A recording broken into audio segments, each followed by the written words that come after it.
Hello everyone, मेरा नाम है राहुल रावत और आज हम एक ऐसे सफर पर निकलने जा रहे हैं जो हमें समय में पीछे ले जाएगा। एक ऐसे दौर में जब पूरी दुनिया, खास करके यूरोप, एक उबलता हुआ प्रेशर कुकर जैसा था। सोचिए एक ऐसी सोसाइटी जहां अमीर और गरीब के बीच में गहरी खाई थी, जहां मजदूर दिन के 14-14 घंटे फैक्ट्रीज के काले धुएं में काम करते थे, लेकिन उनकी मेहनत का फल उनकी जेब में नहीं बल्कि फैक्ट्री के मालिकों की तिजोरी में जाता था। जहां किसान सदियों से जमीन पर काम कर रहे थे, लेकिन वो जमीन उनकी नहीं थी। ऐसे में कुछ लोग उठते हैं नए आइडियाज के साथ, एक नई बराबरी वाली सोसाइटी का सपना लेकर। ये कहानी है सोशल चेंज की, ये कहानी है उस सोच की जिसने दुनिया के नक्शे को हमेशा के लिए बदल दिया। तो चलिए पूरे फोकस के साथ शुरू करते हैं क्लास 9 हिस्ट्री के चैप्टर नंबर 2 को, जिसका नाम है socialism in Europe and the Russian revolution. Chapter की शुरुआत होती है 19 सेंचुरी से। ये वो समय था जब यूरोप की सोसाइटी में चेंजेस की लहर उठ रही थी, जहां लोगों के बीच में नए नए आइडियाज पनप रहे थे सोसाइटी में चेंजेस के लिए। इसी दौर को हम कहते हैं the age of social change. देखो क्या हो रहा था, हमने लास्ट चैप्टर में फ्रांस रेवोल्यूशन के बारे में पढ़ा था। अब ये जो फ्रांस रेवोल्यूशन हुआ था, उसका इम्पैक्ट केवल फ्रांस के ऊपर नहीं पड़ा था, बल्कि उसका इम्पैक्ट पूरे के पूरे यूरोप पर पड़ा था। फ्रांस के रेवोल्यूशन को देखकर लोगों को ये लगने लगा था कि जब फ्रांस में लिबर्टी, इक्वालिटी, फर्टिनिटी जैसे आइडियाज को लेकर स्ट्रगल हो सकता है, तो हम क्यों नहीं कर सकते। कहने का मतलब ये है कि फ्रांस रेवोल्यूशन को देखकर यूरोप में भी लिबर्टी, इक्वालिटी, फर्टिनिटी जैसे आइडियाज पॉपुलर होने लगे थे, जिस वजह से लोग अब सोसाइटी में चेंज चाह रहे थे। अब सोचिए एक समय था जब यूरोप में हर तरफ एक ही आवाज थी, राजा के हुक्म की। मतलब राजा जो चाहेगा वही होता था। लेकिन फ्रांस रेवोल्यूशन के बाद लोगों के दिमाग में सवाल उठने लगे थे कि क्या राजा के पास एब्सोल्यूट पावर होना सही है? क्या सब लोगों को बराबर होना चाहिए? क्या समाज में बदलाव आना चाहिए? लोग कॉफी हाउसेस में, लाइब्रेरीज में, डिबेट्स में अक्सर यही बातें करते थे। तो इन्हीं सवालों के बीच में जन्म लेते हैं तीन तरह के लोग। पहले लिबरल्स, दूसरे रेडिकल्स और तीसरे कंजर्वेटिव्स। लिबरल्स वो लोग थे जो पर्सनल फ्रीडम चाहते थे। इनका मानना ये था कि हर व्यक्ति को सोच विचार करने की, अपने रिलीजन को चूज करने की, फॉलो करने की और बिजनेस करने की पूरी आज़ादी होनी चाहिए। पर इनका एक कैच था, ये यूनिवर्सल अडल्ट फ्रेंचाइजी के सपोर्ट में नहीं थे। मतलब ये कहते थे कि वोट डालने का अधिकार सिर्फ प्रॉपर्टी ओनर्स को होना चाहिए, यानी कि अमीर लोगों को वोट डालने का अधिकार मिलना चाहिए। बाकी जो गरीब लोग हैं बिना प्रॉपर्टी वाले, उन्हें वोटिंग राइट्स नहीं मिलने चाहिए। साथ में महिलाओं को भी वोटिंग राइट्स नहीं मिलने चाहिए। मतलब लिबरल्स कह रहे थे कि वोट डालने का काम केवल समझदार लोगों का है और उनके हिसाब से समझदारी केवल अमीर लोगों के पास थी। दूसरे थे रेडिकल्स। रेडिकल्स लिबरल से 2 कदम आगे थे।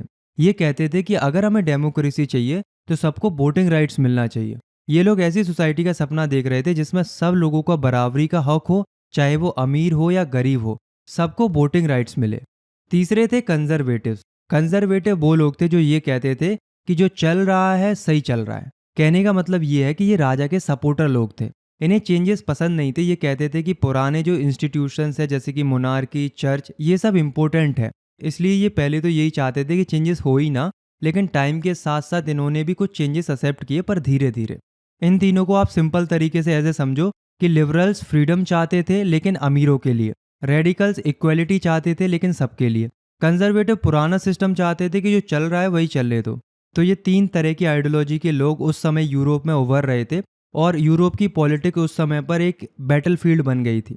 अब दोस्तों जब इंडस्ट्रियलाइजेशन आया, मतलब जब मशीनों का युग शुरू हुआ, तो सिर्फ मशीनें नहीं आई बल्कि साथ लाई एक नई दुनिया। पीजेंट जो फील्ड में हल चला रहे थे, क्राफ्ट्समैन जो हाथों से काम करते थे, सब लोग अपना काम छोड़कर फैक्ट्रीज की तरफ बढ़ने लगे। अब आदमी, औरत, बच्चे तीनों फैक्ट्रीज में जाकर काम करने लगे। मजदूरी करना अब एक नई जिंदगी बन गई थी। जरा सोचकर देखिए कि एक 8 साल का बच्चा भी मशीन के पास धुआं, ग्रीस और थकान के बीच जीवन सीख रहा था। जैसे जैसे मशीन आई, फैक्ट्री सिस्टम डेवलप हुआ, वैसे वैसे इनइक्वालिटी बढ़ती गई। फैक्ट्रीज के मालिक और अमीर बनते गए, काम करने वाले वर्कर्स, उनकी हालत और खराब होती गई। मजदूर 12-14 घंटे काम करते थे, बिना सुरक्षा के, बिना अच्छे पैसों के। हालत ये हो गई थी कि जहाँ एक तरफ किंग्स और फैक्ट्री ओनर्स थे रसीले कपड़ों में, और दूसरी तरफ मजदूर थे पसीने से भीगे हुए कपड़ों में। अब वर्कर्स क्या करते हैं? आवाज उठाते हैं। वो कहते हैं कि हमारे वर्किंग हावर्स को कम किया जाए, साथ में हमें भी वोटिंग राइट्स दिए जाए। उनका कहना था कि यार हम भी तो सिटीजन्स हैं ना, तो हमें भी तो अधिकार मिलना चाहिए। वर्कर्स अभी भी एक ही सवाल से जूझ रहे थे कि आखिर गरीब और अमीर के बीच में इतना फर्क क्यों है। जरा सोचिए, फैक्ट्री किसी अमीर आदमी की है, लेकिन काम तो मजदूर करते हैं ना। फिर भी पैसा किसके पास जाता है? सिर्फ मालिक के पास। मजदूर का पसीना बहता है, लेकिन प्रॉफिट का दरिया मालिक की जेब में गिरता है। इसलिए लोगों को लगने लगा था कि ये सिस्टम ही गलत है। ऐसे में एक नई सोच जन्म लेती है, एक नया आइडिया आता है जो कि था सोशलिज्म का। सोशलिज्म का आइडिया कहता था कि फैक्ट्री, लैंड और रिसोर्सेज पर सिर्फ एक व्यक्ति का अधिकार नहीं होना चाहिए, बल्कि जब सब मेहनत कर रहे हैं तो फल भी सबको मिलना चाहिए। तो ये जो सोशलिज्म का आइडिया था वो अब धीरे धीरे यूरोप में फैल रहा था। चलो अब हम थोड़े कुछ फेमस थिंकर्स के बारे में बात करते हैं। ऐसे कई सारे थिंकर्स थे जिन्होंने वर्कर्स को काफ़ी ज़्यादा सपोर्ट किया था, जैसे कि रॉबर्ट ओवन। इंग्लैंड के एक फैक्ट्री ओनर थे, लेकिन दिल से एक सोशलिस्ट थे। इन्होंने छोटी सी मॉडल सोसाइटी बनाई थी जहां वो वर्कर्स के लिए अच्छी वर्किंग कंडीशंस प्रोवाइड करते थे। ऐसे ही लुइस ब्लैंक, जो कि फ्रांस के एक थिंकर थे, उनने भी यही कहा कि गवर्नमेंट अपने पैसों से ऐसे वर्कशॉप्स बनाए जहां लोग मिलकर काम करें और प्रॉफिट आपस में बांट लें। इसी तरीके से दो बहुत ही फेमस थिंकर्स और थे, कार्ल मार्क्स और फ्रेडरिक एंगल। दोनों मिलकर 1948 में एक बुक लिखते हैं, द कम्युनिस्ट मैनिफेस्टो, जिसमें वो बताते हैं कि दुनिया में हमेशा अमीर वर्सेस गरीब के बीच में एक क्लास स्ट्रगल होती रही है। मतलब गरीब और अमीर के बीच में हमेशा लड़ाई होती रही है, और ये स्ट्रगल एक दिन रेवोल्यूशन का कारण बनेगी। यानी कि किसी दिन इसी गरीब और अमीर के भेदभाव के चक्कर में एक बहुत बड़ा रेवोल्यूशन होगा। और ऐसा हुआ भी दोस्तों। 19 सेंचुरी के एंड तक आते आते यूरोप के हर कोने में एक ही आइडिया पॉपुलर हो रहा था, जो कि था सोशलिज्म का। ये सिर्फ एक फिलॉसफी नहीं रही थी, ये अब एक मूवमेंट बन गया था। चाहे फ्रांस हो या जर्मनी हो, चाहे ब्रिटेन हो, चाहे रसिया हो, वर्कर्स के बीच में एक नई उम्मीद जग चुकी थी। वर्कर्स को लगने लगा था कि सोशलिज्म के आने से उन्हें इक्वलिटी मिलेगी। धीरे धीरे अलग अलग कंट्रीज के सोशलिस्ट समझ गए कि अगर हम अलग अलग लड़ेंगे तो सिस्टम कभी नहीं बदलेगा, हमें एकजुट होना होगा। तो सबने मिलकर एक इंटरनेशनल बॉडी बनाई, जिसको बोला गया सेकंड इंटरनेशनल। एक ऐसी इंटरनेशनल बॉडी जहां सोशलिस्ट लोगों के आइडियाज एक्सचेंज होते थे, स्ट्रेटजीज बनती थी और रिवॉल्यूशन की प्लानिंग होती थी, ताकि सोशलिज्म को बढ़ावा मिल सके। ये इस बॉडी के जरिए डिमांड रखते थे कि वर्कर्स के लिए लेस वर्किंग हावर्स होने चाहिए और उन्हें भी वोट डालने का अधिकार होना चाहिए।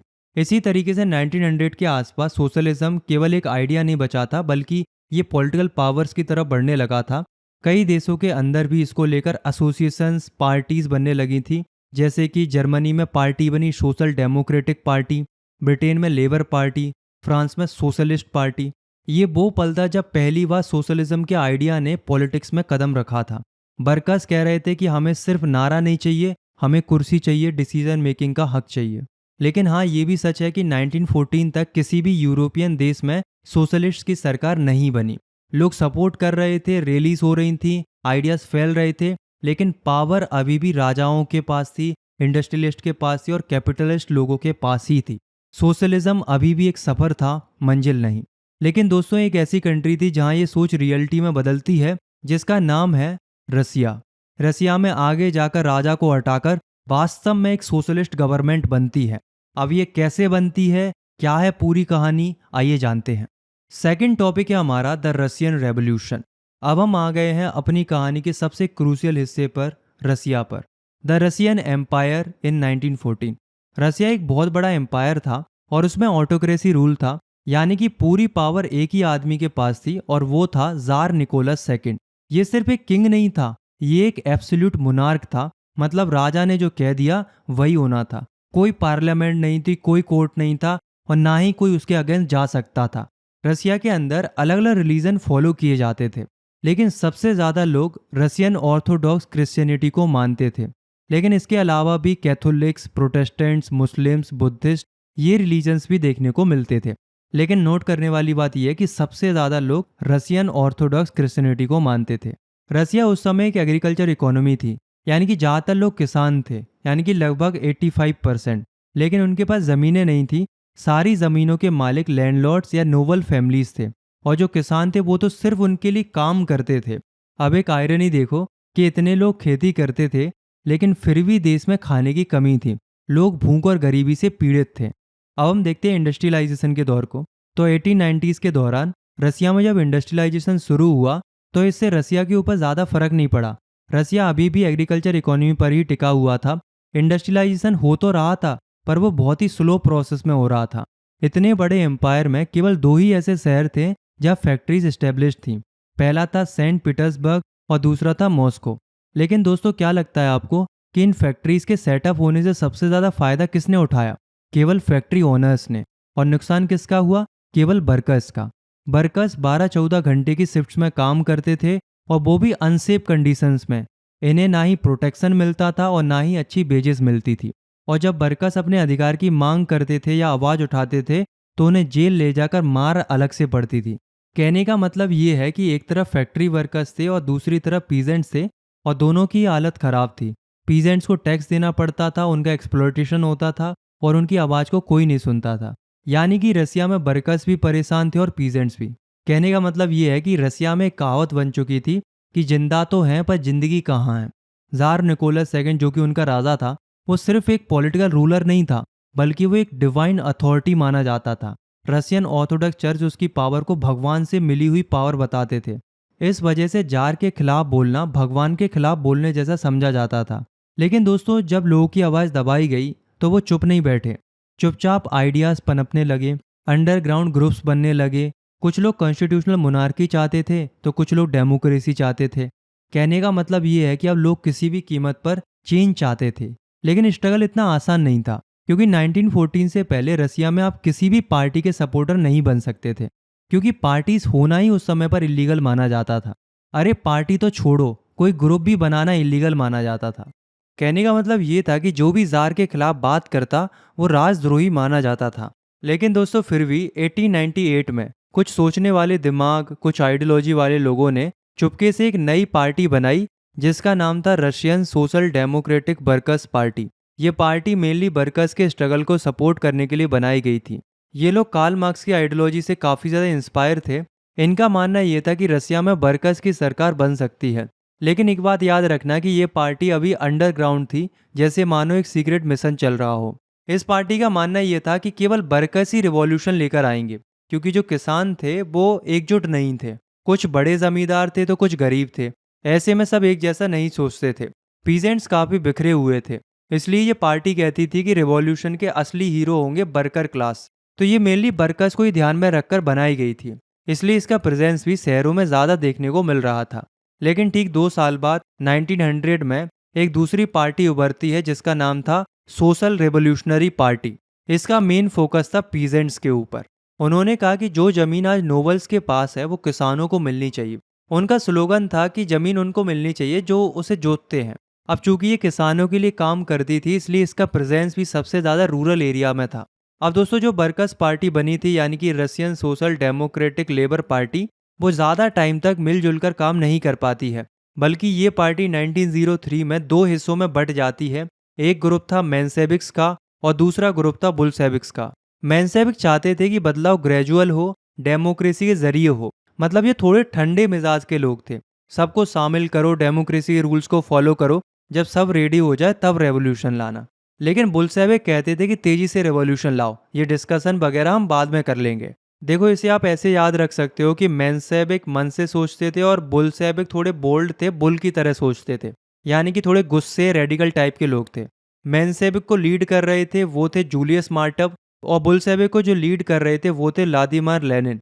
ये नाम याद रखना, क्योंकि ये इस चैप्टर में मेन कैरेक्टर है और इनका नाम काफ़ी ज़्यादा गूंजने वाला है। अब मेंशेविक चाहते थे कि उनकी पार्टी सबके लिए ओपन हो, कोई भी ज्वाइन करे और हमारे साथ स्ट्रगल का हिस्सा बने। लेकिन बुल्शेविक चाहते थे कि उनकी पार्टी डिसिप्लिन्ड हो, ताकि सीरियस और चुनिंदा लोग ही उनकी पार्टी को ज्वाइन कर पाए।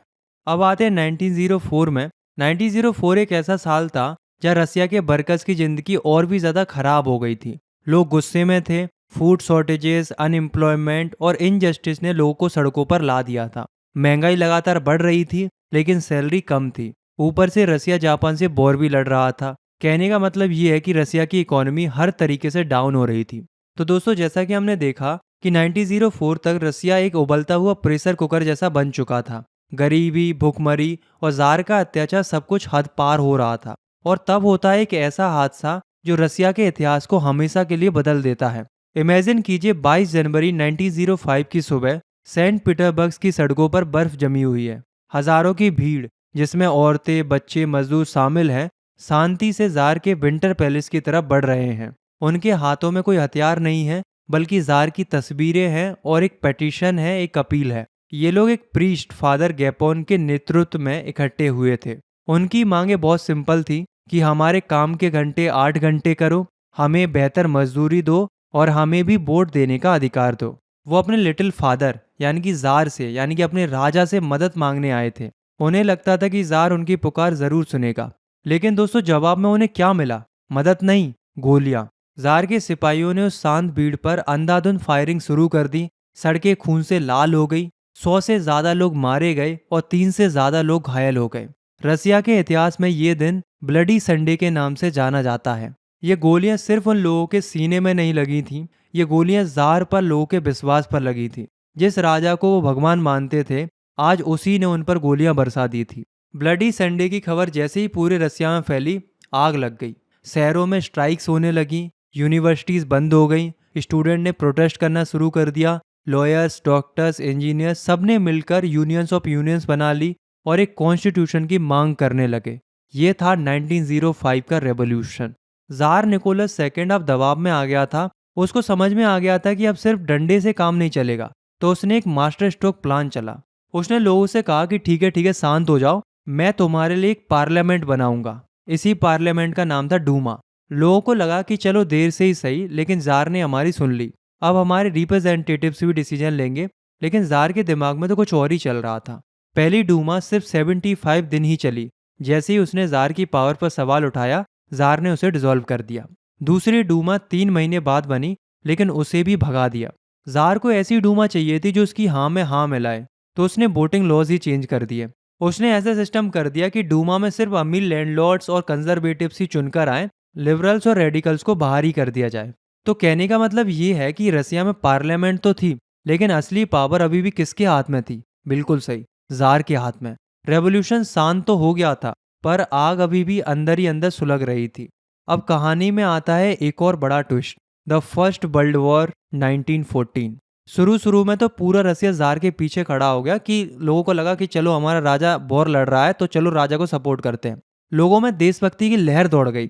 लेकिन ये जोश बहुत ही जल्दी ठंडा पड़ गया, क्योंकि ये वॉर रसिया के लिए एक भयानक सपना साबित हुआ। एक बार सोच के देखिए कि रसियन सोल्जर्स जिनके पास ना ही ढंग के हथियार हैं, ना ही पूरे कपड़े हैं, एक तरफ जर्मन और ऑस्ट्रियन आर्मी है जो मशीन गन से लैस है, और दूसरी तरफ रसियन आर्मी है जो बस अपनी हिम्मत के सहारे लड़ रही है। रसिया ये जंग बुरी तरीके से हार रहा था। 1917 तक आते आते 7 मिलियन यानी कि 70 लाख से ज्यादा रसियन लोग या तो मारे जा चुके थे या घायल हो चुके थे।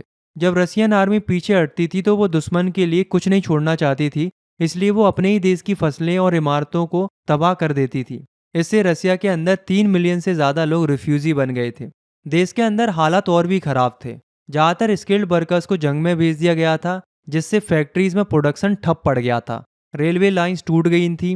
फूड ग्रेन्स की सारी सप्लाई आर्मी के लिए जा रही थी। शहरों में रोटी के लिए दंगे हो रहे थे। लोगों को लगता था कि लोग रसिया को बर्बाद कर रहे हैं।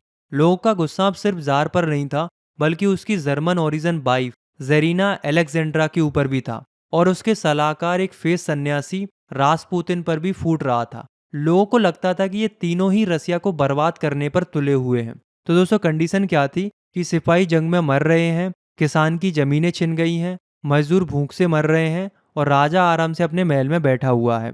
प्रेशर कुकर की सीटी अब बजने ही वाली थी। रसिया एक और रेवोल्यूशन के दरवाजे पर खड़ा था, जो कि था फेब्रुअरी रेवोल्यूशन। तो अब ये फेब्रुअरी रेवोल्यूशन कैसे होता है, चलो अब ये जानते हैं। The February revolution 1917। अब हम आ गए हैं कहानी के उस मोड़ पर जहां सब कुछ बदल जाता है। जगह है पेट्रोग्रेड, हाँ वही सेंट पीटर्सबर्ग जिसका नाम वर्ल्ड वॉर फर्स्ट के दौरान बदल दिया गया था। और महीना है फरवरी का। सर्दी का मौसम है। शहर में फूड शॉर्टेजेस अपनी चरम सीमा पर है। 22 फरवरी को एक फैक्ट्री में ताला लग जाता है। अब आप सोच के देखो कि अगर फैक्ट्री में ताला लग गया तो बेचारे मजदूरों के पास काम नहीं होगा। अब काम नहीं होगा तो वो क्या करेंगे? हड़ताल करेंगे। तो वो हड़ताल करने लगते हैं। अगले दिन इस फैक्ट्री के वर्कर्स के सपोर्ट में 50 और फैक्ट्रीज के मजदूर भी इस हड़ताल में शामिल हो जाते हैं। और इस बार इस मूवमेंट को लीड करती हैं औरतें। 23 फरवरी का दिन था, यानी कि इंटरनेशनल वुमेन्स डे था। हजारों औरतें सड़कों पर उतर आती हैं। उनके हाथों में बैनर थे जिन पर लिखा हुआ था, हमें रोटी दो। ये सिर्फ रोटी की लड़ाई नहीं थी, ये लड़ाई थी बेहतर मजदूरी की, बेहतर शासन की। धीरे धीरे ये प्रोटेस्ट पूरे शहर में फैल गया। तो ये सब देखकर सरकार ने कर्फ्यू लगा दिया। लेकिन लोग फिर भी नहीं माने। 25 फरवरी को ज़ार ने पुलिस को और सेना को ऑर्डर दिया कि जाओ प्रोटेस्टर्स पर गोलियां चलाओ। कुछ रेजिमेंट्स ने ऑर्डर माना, लेकिन ज़्यादातर सिपाहियों ने साफ मना कर दिया। उन्होंने कहा कि ये हमारे ही भाई बहन हैं, हम इन पर गोलियां नहीं चलाएंगे। और फिर वो हुआ जिसका ज़ार को सबसे ज़्यादा डर था। सिपाही भी बरकस के साथ मिल गए और उन्होंने अपने ही ऑफिसर्स को गोली मार दी और रिवॉल्यूशन को ज्वाइन कर लिया। जिस सेना के दम पर ज़ार राज कर रहा था, आज वही सेना उसके खिलाफ खड़ी थी। शाम तक सिपाहियों और वर्कर्स ने मिलकर एक सोवियत बनाई, या हम काउंसिल भी कह सकते हैं, जो कि थी पेट्रोग्रेड सोवियत। ज़ार को समझ में आ गया था कि अब सब खेल खत्म हो चुका है, और उसके जो मिलिट्री कमांडर्स थे उन्होंने सलाह दी कि भैया गद्दी छोड़ दीजिए महाराज। और 2 मार्च को ज़ार निकोलस सेकंड ने गद्दी छोड़ दी। रसिया से 300 साल पुराना रेमेनोव का शासन खत्म हो गया।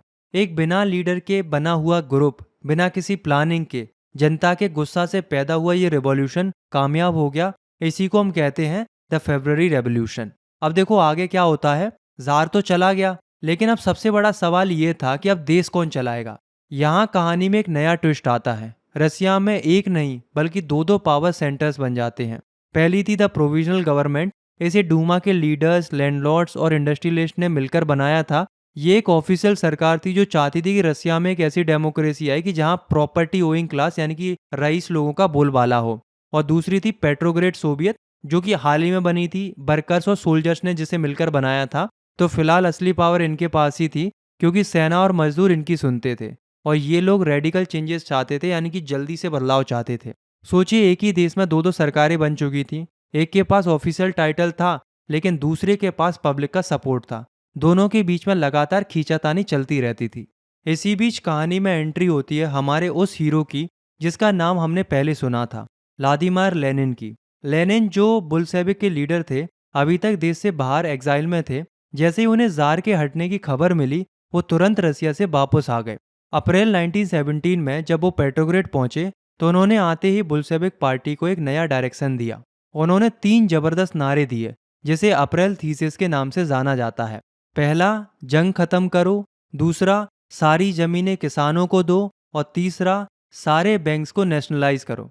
लेनिन ने साफ साफ कह दिया था कि ये प्रोविजनल गवर्नमेंट के साथ काम करने का वक्त नहीं है, ये वक्त है पावर को अपने हाथ में लेने का। अब एक और रेवोल्यूशन होगा, एक सोशलिस्ट रेवोल्यूशन। उसका सिंपल सा स्लोगन था, पीस, लैंड एंड ब्रेड, शांति, जमीन और रोटी। ये स्लोगन रसिया के जनता के दिलों में उतर गया, क्योंकि यही वो चीजें थी जिनके लिए लोग तरस रहे थे। The revolution of October 1917। गर्मियों तक लेनिन और उसकी पार्टी बुल्शेविक का इन्फ्लुएंस तेजी से बढ़ने लगा था। प्रोविजनल गवर्नमेंट लोगों की उम्मीदें पूरी नहीं कर पा रही थी। वो अभी भी वर्ल्ड वॉर फर्स्ट ही लड़ रही थी और लोगों का सब्र जवाब दे रहा था। लेनिन को लगा कि यही सही मौका है। उन्होंने पेट्रोग्रेड सोवियत और बुल्शेविक पार्टी को पावर हाथ में लेने के लिए राजी कर लिया। 24 अक्टूबर 1917, रात का अंधेरा है। बुल्शेविक सपोर्टर्स चुपचाप बिना कोई शोर किए शहर की इंपॉर्टेंट बिल्डिंग्स पर कब्जा करना शुरू कर देते हैं।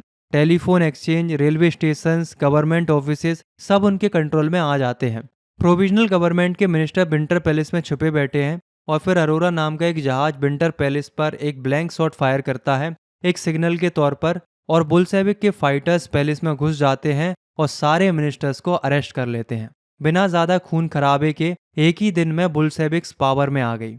इसे कहते हैं अक्टूबर रिवॉल्यूशन। रसिया अब दुनिया का पहला कम्युनिस्ट स्टेट बनने की राह पर था। पावर में आते ही लेनिन ने तेजी से फैसले लेने शुरू कर दिए। लेनिन ने सबसे पहला फैसला लिया, उन्होंने वर्ल्ड वॉर फर्स्ट से रसिया को अलग करने का ऐलान किया। मार्च 1918 में उन्होंने जर्मनी के साथ ट्रीटी ऑफ ब्रेस्ट लिटोवियस्क साइन की और जंग से बाहर हो गए।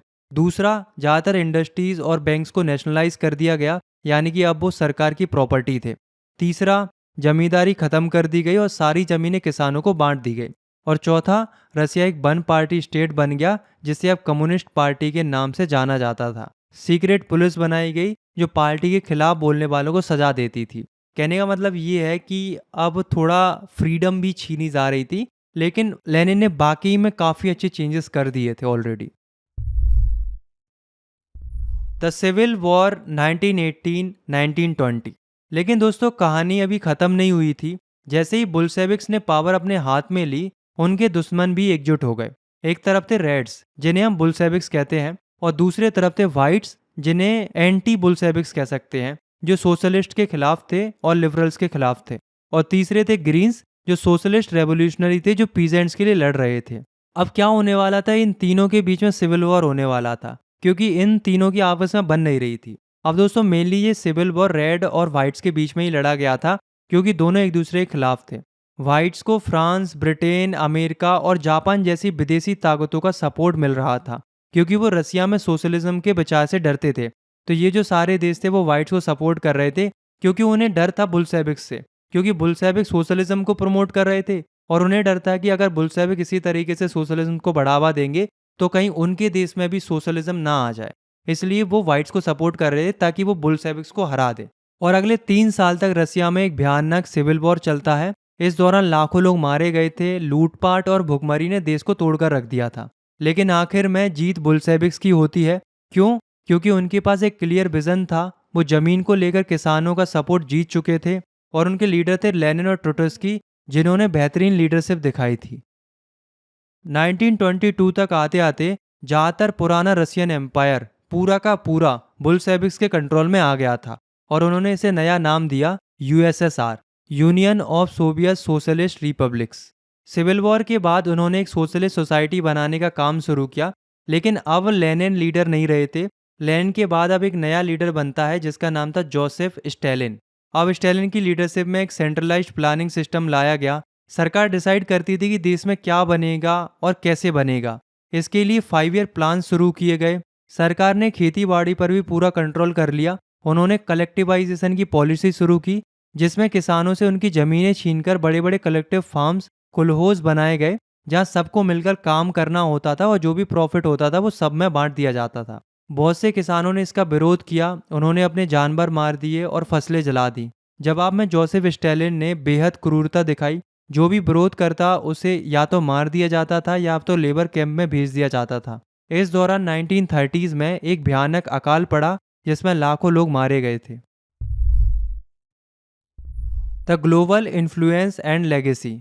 तो दोस्तों इस पूरे सफर का नतीजा क्या निकला? रशियन रेवोल्यूशन सिर्फ रसिया की कहानी नहीं है, इसने पूरी दुनिया को हिला दिया। दुनिया भर में कम्युनिस्ट पार्टीज बनने लगी। इसने कॉलोनियल देशों को, जैसे कि हमारा देश इंडिया जो उस समय पर अंग्रेजों का गुलाम था, और हमारे जो फ्रीडम फाइटर्स थे, उनको इंस्पिरेशन दी। इसने कैपिटलिज्म और सोशलिज्म की एक नई ग्लोबल लड़ाई को जन्म दिया। लेकिन इसका एक दूसरा पहलू भी था। भले ही यूएसएसआर ने पिछड़े हुए रसिया को एक ग्लोबल सुपर पावर बना दिया था, गरीबों को रोटी दी थी, एजुकेशन दी थी, लेकिन ये सब एक भारी कीमत पर हुआ था। फ्रीडम ऑफ स्पीच, डेमोक्रेसी और इंसानी अधिकारों को कुचला गया था। तो ये थी कहानी socialism in Europe and the Russian revolution की। एक ऐसी कहानी है जो हमें बताती है कि कैसे बदलाव के सपने जब हकीकत में बदलते हैं तो वो उम्मीद और दुख दोनों ला सकते हैं। ये कहानी है आज़ादी की, बराबरी की और उसके लिए चुकाई गई कीमत की। उम्मीद है आपको ये एक्सप्लेनेशन पसंद आया होगा। अगर आपको ये वीडियो पसंद आई तो आप इसे लाइक कर सकते हो, चैनल को सब्सक्राइब भी कर सकते हो। बाकी मिलते हैं नेक्स्ट वीडियो में, तब तक के लिए टेक केयर, बाय बाय।